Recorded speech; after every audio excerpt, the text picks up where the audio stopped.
C'est reparti. Les cônes oranges commencent à apparaître un peu partout, comme ici sur la rue Kent, et les travailleurs sont attelés à la tâche. C'est le début de la saison des chantiers de construction. Ça cause parfois des embouteillages et des accidents aussi. Être très observateur, rouler plus lentement et prendre son temps. Il faut regarder tous les signaux, même si des fois ils sont contradictoires.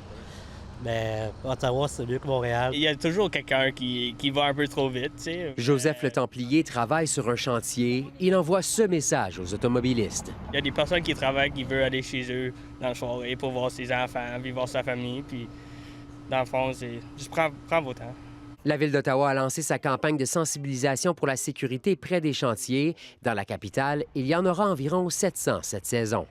C'est toujours difficile quand il y a de la construction, mais c'est le progrès. Alors, il faut que tout le monde soit patient. On demande à la population, évidemment, quand on approche des sentiers, on respecte la signalisation, on soit côtoie. Les nids de poules gardent aussi les équipes municipales occupées entre janvier et mai. Elles en ont rempli 124 000, une augmentation de 29 par rapport à l'an dernier. On est toute la journée là, en plein milieu du trafic. Francis Desjardins est directeur d'une entreprise de signalisation de l'Outaouais. En ce moment, il y a une 60aine de chantiers en activité à Gatineau.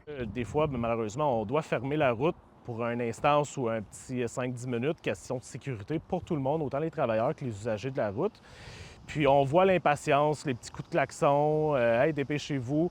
Dans le fond, si on barre la route, il y a une raison, puis c'est la raison, c'est que tout le monde soit en sécurité.